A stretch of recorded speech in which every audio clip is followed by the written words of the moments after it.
Well, hello, folks out there in YouTube land. Got a big show lined up for you. Let's get right into this thing.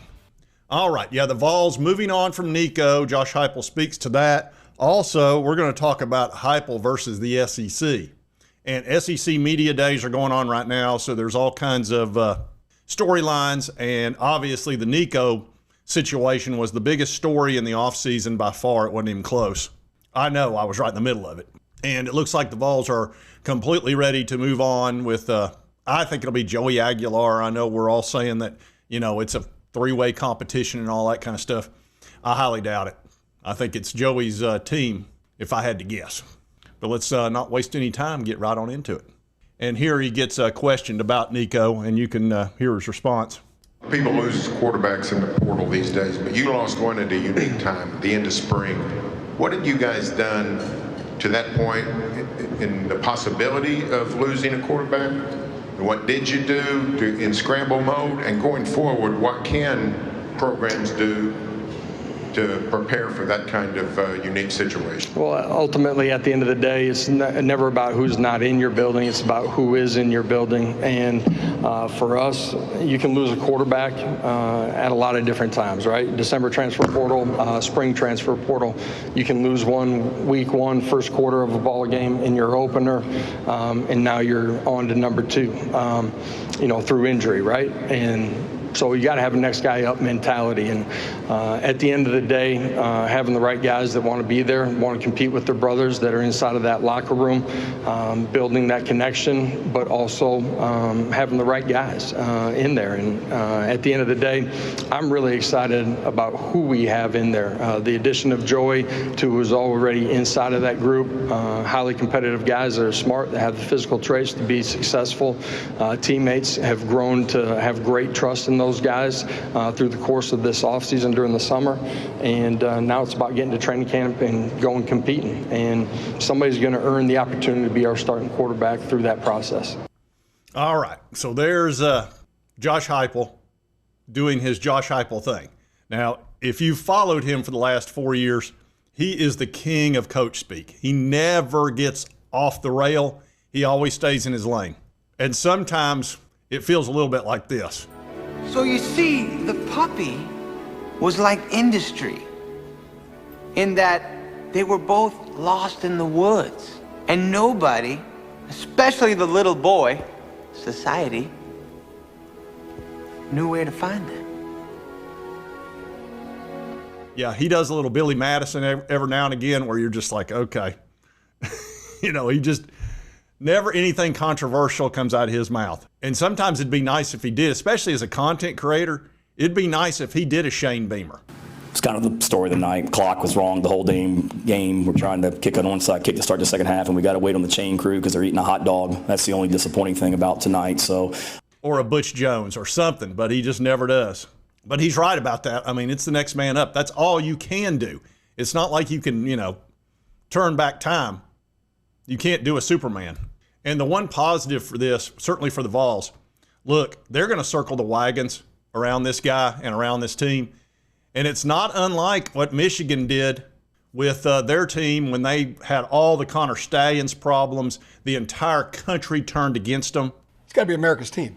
And they had built up a good team by winning a lot of ball games through magic and having everybody signs. The sign stealer guy. And they really came together and they won a natty.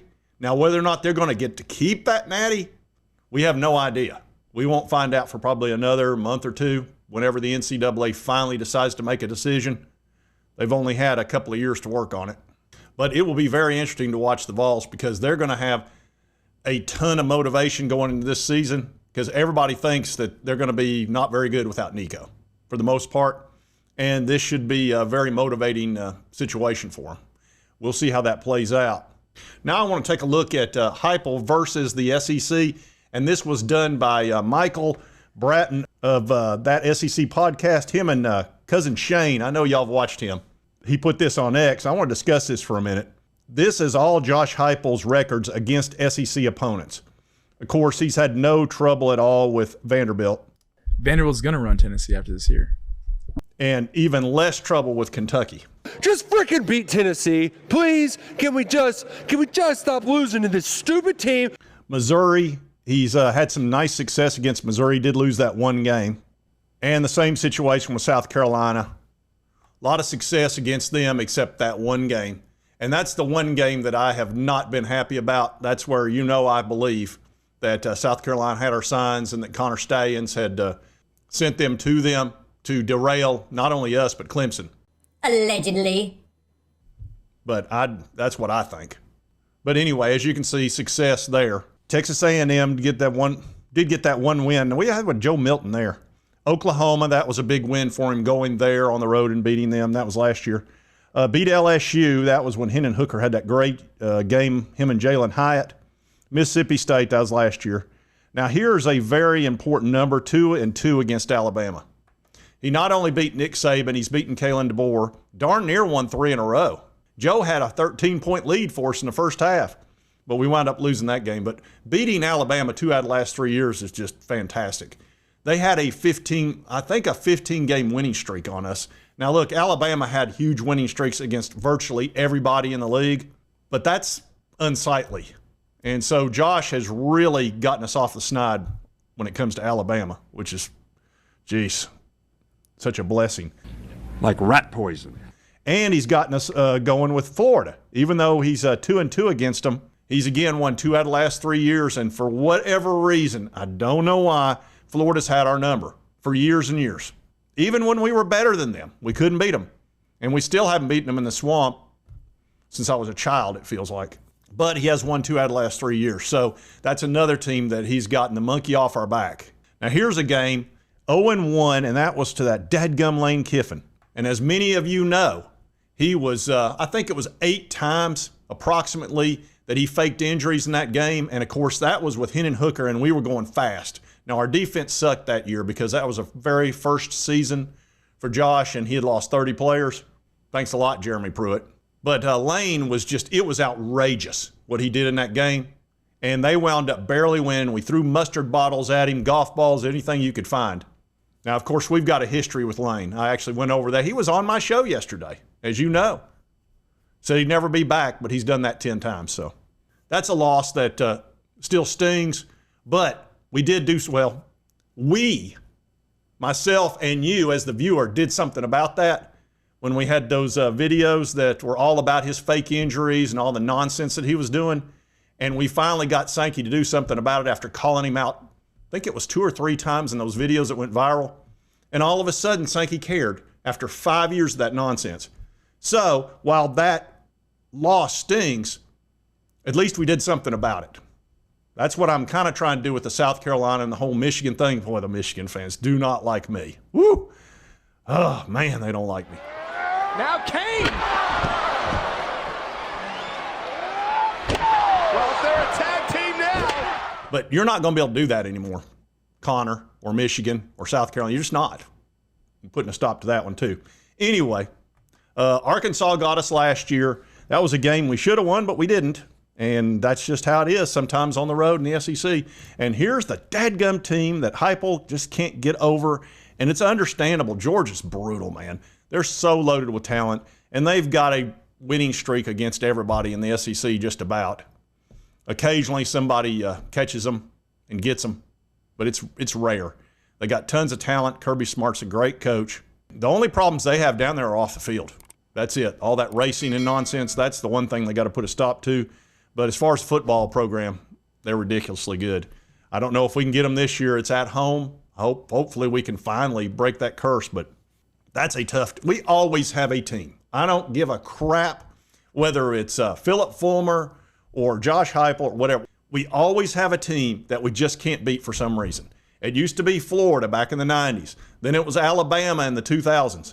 And now it's Georgia. Just the way it is. We have to have a nemesis. Anyway, I thought that would be interesting to go over, and that was kind of cool that Mike from that SEC podcast put that out there. I like that. All right, now here's one. Josh Heupel and Bobby Hill. Josh just can't catch a break on the Bobby Hill thing. Damn it, Bobby, this just ain't right. You're a good son. You deserve better than this. Nope, they gotta make the memes. They got to do the GIFs. They got to do all that kind of stuff. Just is what it is. So that's all right. We can live with that. Bobby Hill. And then lastly, we got to Listen to what he said about how he has done there at Tennessee. Embarking into year 5 as I was getting ready for today, I really rewound back to year 1 and, how myself and our staff came to Tennessee and, the adversity in which we took the program over. And I'm really proud of what we've done, from roster management to some of the recruiting things that we had to deal with. It's how I know that our best is still in front of us. What has crippled other programs in the past, University of Tennessee and our football program has been able to flourish. You look over the last 3 years, 30 wins, the most wins in Tennessee in a stretch of a 3-year span in Tennessee football since the late 90s. You look at the college football playoff, New Year's 6 bowl wins. You look at what we've done in the NFL draft, the best stretch of NFL draft picks at Tennessee in over 2 decades. And while we've been able to have that success on the field, our players have done an unbelievable job inside of our community. Each year we've set a team GPA record in the history of Tennessee football. I'm extremely proud of what our staff and our players have done here in a short amount of time. Yeah, it's hard to argue with that. He's really done a great job. Look, 30 wins last 3 years, and took over a program that the Pat 4 Days and plenty of other national media said they're not going to be any good for 5 years. It took 1 year, and he went 7-6, and then he won 11 games the next year. So pretty outstanding, honestly. This will be a tough year, though, folks. I mean, when you lose your quarterback, especially the way we did, and we weren't able to go out there and handpick our quarterback, I mean, we got what was available. There was one pretty good quarterback out there, and we got him, and it was the UCLA guy of all things, because he had to leave because he knew Nico was taking his spot. So a very unique situation Tennessee's in. Heupel's, this is going to be the toughest job he's had since the first year. Honestly, it will be. The ones where he had Hendon Hooker were pretty outstanding and pretty easy on offense, tough on defense. But he's got a challenge this year. Everybody's going to be watching Tennessee to see how they respond to this. And everybody's going to be watching Nico too. There's going to be a lot of people seeing how he does out there. Not going to have the talent around him that he's used to having, but won't have the pressure, quite as much pressure anyway, because UCLA, look, they're coming off, 5-6 wins or whatever it was. Nobody expects them to do too much in the Big Ten. They're going to have some brutal, tough games. Telling you, going up to the Shoe, playing Penn State, Utah, etc. He's going to be going up against some tough defenses. He's going to have his hands full, but he's got a lot to prove. Everybody's going to be watching him. I will be one of them. Anyway, wanted to cover this, talk about Josh Heupel, his years in the SEC, and then also moving on from Nico. And he's going to give you the coach speaks, what he does. But that's okay. It is what it is. I wish one day he'd go ahead and just say what he really thinks, but maybe that's what he really thinks. He's a process guy. Follow the process. Improve every day. Show up. Focus on the ones that want to be in the program, etc. Anyway, if you like this content, be sure to hit that like button. Let's continue to cover all these big college sports stories. If you've not subscribed, boom, boom, boom. Hit that button right there. It won't cost you a dime. Help you get my videos. And right over here's the most recent video that YouTube thinks you'll enjoy based on your viewing history. And we'll see you next time on Sports Talk Jay. Well, you just never know when another beast might come down out of the forest. You understand, don't you, Thumbaloo? This is what we call the deadly game. I'm in it for keeps.